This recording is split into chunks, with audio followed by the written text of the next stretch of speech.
And now, it's time for another Dice Tower review with Tom Vasel. Hey folks, I'm Tom Vasel. Today we're taking a look at Dragon Pets. Now, Dragon Pets is interesting to me for a couple reasons. One, first of all, this is a review I'm doing because it was voted on by you on one of our Dice Tower Tonight shows. I probably might have gotten around to reviewing it eventually, but it looks like a kid's-style game.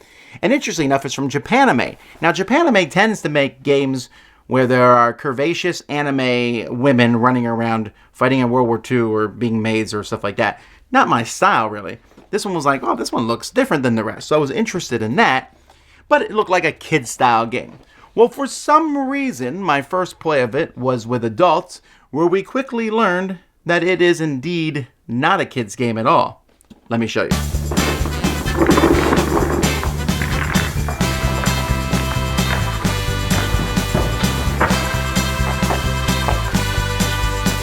Each player is going to start the game with a couple dragons of different colors, and you're going to build a grid here of random cards which are made of dragons and dragon eggs.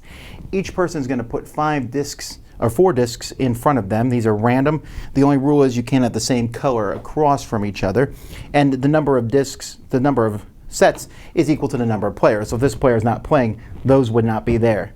Each player also gets 8 coins, and they're going to get 3 dragon seekers in their color.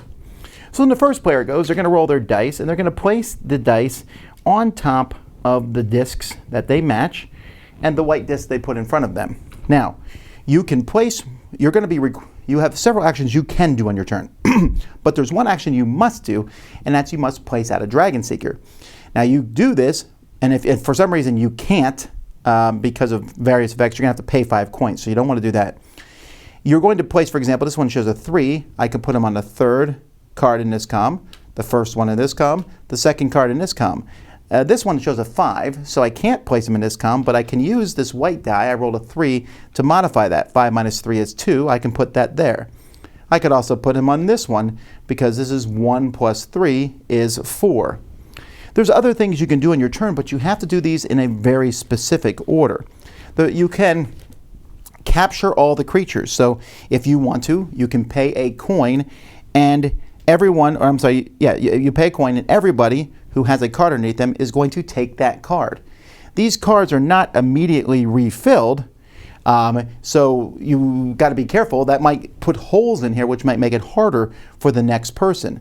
But when you take these people, if you ever have 2 dragons that are opposite sexes, male and female, so for example, if I have these 2 blue dragons in front of me, they will immediately breed. I put them face down, and I'll take coins equal to the higher. So this one would give me 5 coins if I have this pair.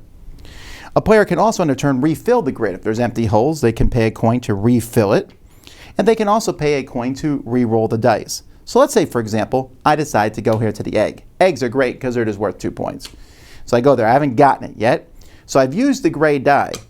These dice then move to the next player. They don't have the gray die anymore, but they have the exact same numbers. So now they have the options. They could take this one, or add the 3 to that to take this one, or take this one, or take, this one was a 5, right? Or they could subtract 3 from that to take this one. So maybe that person decides to do this one. And so now this one and this one are used.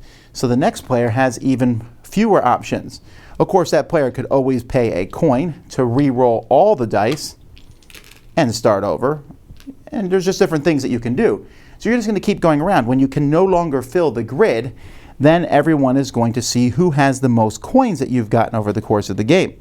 Now, if you've been using coins to re-roll and do different actions, but hopefully you've collected enough coins, and everyone, at the end of the game, when the game ends, any cards you're on, you immediately get, if there's still cards out there, and any dragon that you have that you weren't able to breed, you have to pay that many coins. So I might take this dragon, hoping to get 5 coins, but if I don't breed them by the end of the game, I'm going to lose 5 coins. Also, if you have 1 pair of every set of dragons, so 1 pair of blue, red, green, yellow, and purple, all 5 pairs, you'll get a bonus of 5 coins. Whoever has the most coins is the winner. So the dragon hunters in this game are just basically meeples. The dice themselves are fine, although I would argue a little bit that perhaps in a game like this where you need to put the dice on top of these discs, these roll off really easy because their corners are so rounded. So while I like these dice a lot, I think maybe having sharper corners would have been better for them to sit on top of these discs.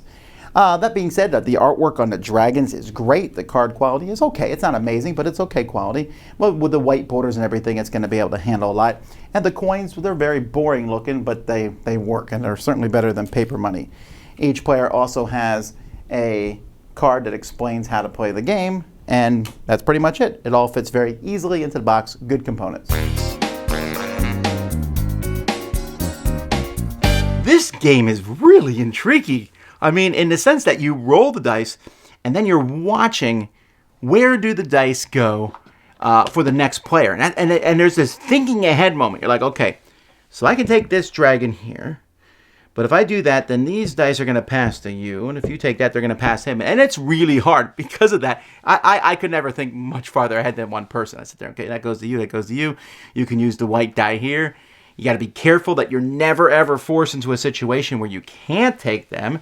So you're often finding yourself spending coins to re-roll the dice, but coins are your points, so they're really valuable. So this game is that kind of this very tiptoeing, yes, it's random how those dice are rolled, but it's really important as you're playing the game thinking, okay, I must be really cautious at this point to not overstep and mess up, and to not take too many dragons that I can't pair off at the end of the game. That's very problematic.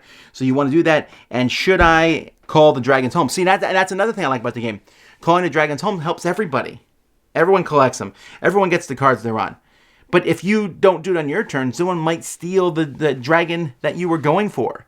And that's problematic. So maybe you should do it on your turn when it comes back around, but then the other people don't have to do it. And that's a neat concept. This game is pretty cutthroat, fairly thinky, and it's almost like a disjunction between that and the artwork and stuff on it. Like I said, I see this, I'd be like, oh, this is a fun family game. And I think families can play it. But if you really get into this game, and maybe that's what I guess I should say, right? That it works with families. That families can play this game and have no problem, but also strategic gamers can sit there and go, what is the best way to get these dragons on my turn? And I find that sort of thing fascinating. So it's a really interesting, how this whole thing comes together. I like it a lot. The rolling of the dice and putting them on each column is a really cool concept. And the spending of the money, it's a really tight economy. I don't always like economies that are that tight. But since the game itself is fairly short, it says 30 minutes on the box, or 20 to 35 minutes. That's very realistic. 20 minutes is depending on how tough you play, it might go longer than that.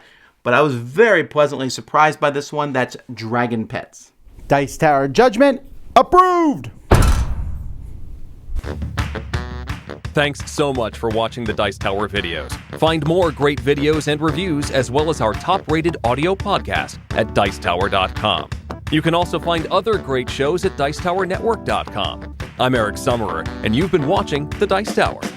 The Dice Tower is sponsored by Cool Stuff Inc., where you can find great games for great prices. Cool stuff in stock. Check them out at CoolStuffInc.com. Shut the door.